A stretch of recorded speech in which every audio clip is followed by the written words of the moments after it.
श्री कृष्णाय नमः। श्री गोपीजनवल्लभाय नमः। श्रीमदाचार्य चरणकमलेभ्यो नमो नमः। कल तक हमने 252 वैष्णवन की वार्ता में हरिवंश जी चाचा जी की वार्ता प्रसंग 1 से 5 तक बातचीत थी। आज हम वार्ता प्रसंग 6 बातेंगे। एक दिन श्री गुसाई जी लघु शंका करके पधारे, सो चाचा जी सो भगवत वार्ता करन लगे। सो ऐसे रसावेश भये जो आखी रात चली गई, हाथ में से नीचे जारी धरवे की सुध न रही। और चाचा जी को तो 3 दिन सुधी रसावेश रहो। वे ऐसे भगवत रस के पात्र हते।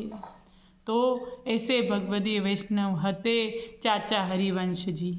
एक दिन चाचा जी गिरिराज जी ऊपर गए और शंखनाद की तैयारी हती। चाचा हरिवंश जी को ऐसो अनुभव भयो कि श्रीनाथ जी निर्भर निद्रा में हैं। तब शंखनाद होने न दियो, सब भीतर या ठाड़े रहे। 2 घड़ी पीछे श्री गुसाई जी पधारे। जब शंखनाद कराए तो वो श्रीनाथ जी जागे नहीं। तब सूरदास जी ने कीर्तन गायो। सो पद या प्रकार सु है।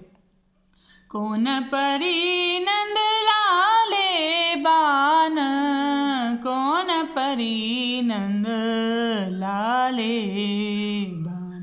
प्रात समय जागन की बिरिया, सोवत है पीतांबर तान।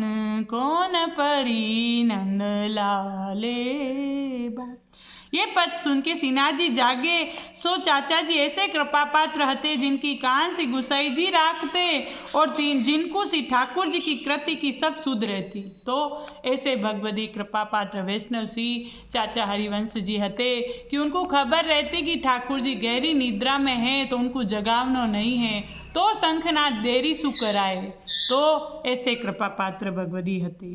वार्ता प्रसंग 8। एक दिन श्री गुसाई जी सैया मंदिर में पधारत हते। जब श्रीनाथ जी श्री गुसाई जी की आड़ी देखवे लगे, तब चाचा जी ने श्री गुसाई जी से विनती करी, जो श्रीनाथ जी तो आपकी ओर चितवे हैं और आप भीतर कैसे पधारत हो।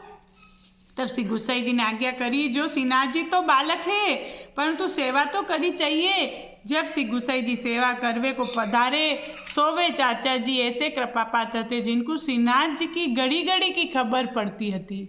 तो ऐसे भगवती वैष्णव हते श्री चाचा हरिवंश जी, जिनको श्रीनाथ जी जो जो लीला करते सब लीला की खबर हती। प्रसंग 9। एक दिन चाचा जी को ठोकर लगी हती। जब दुखी होए बैठे रहे हते, तब रुक्मणी बहू जी के आगे बात निकसी हती। श्री गुसाई जी ने कही, जो सब वैष्णव हमारे अंग है। तब रुक्मणी बहू जी ने कही, चाचा जी कौन सो अंग है। तब श्री गुसाई जी ने आज्ञा करी, जो हमारे नेत्र है। जो देखो चाचा जी दुखी है तो हमारे नेत्र दुखे हैं। सो वे ऐसे कृपा पात्र हते। तो भगवदीय वैष्णव ऐसे कृपा पात्र हो जाए हैं कि वल्लभ के नेत्र बन गए वो। वार्ता प्रसंग 10। एक समय चाचा हरिवंश जी को आज्ञा करी, जो तुम परदेश को जाओ। तब चाचा जी ने कही, हमको तो आपके दर्शन बिना रहो नहीं जाए हैं। जब श्री गुसाई जी ने आज्ञा करी, जहाँ तुम जाओगे तो हम तुमको नित्य दर्शन देवेंगे। वाको कारण यह हतो, जो श्री गुसाई जी को आसुर व्यामो लीला करनी हती। तासु चाचा जी ता समय यहाँ होंगे तो इनको देह न रहेगो। जब श्री गोकुलनाथ जी तथा श्री रघुनाथ जी, तब यदुनाथ जी तथा घनश्याम जी, इनको स्वमार्गी ग्रंथन की परिपाटी कौन बतावेगो। श्री गिरधर जी को तो सेवा में सु अवकाश नहीं है। ये विचार करके श्री गुसाई जी ने चाचा हरिवंश जी को परदेश विदा कियो। तब चाचा हरिवंश जी गुजरात गए। ता पाछे श्री गुसाई जी ने आसुर व्यामो लीला दिखाई। जब चाचा जी ने गुजरात में ये बात सुनी, तब तत्क्षण मूर्छित होए गए। जब श्रीनाथ जी ने आए के चाचा जी से कही, जो हाल तुमरो पृथ्वी ऊपर रहनो है, मेरी ऐसी आज्ञा है। जब चाचा जी अपनो देह राख्यो, तब चाचा जी व्रज में आए के सब बालकन के पास थे। सुबोधिनी जी सुनवे के मिस करके पढ़ावते।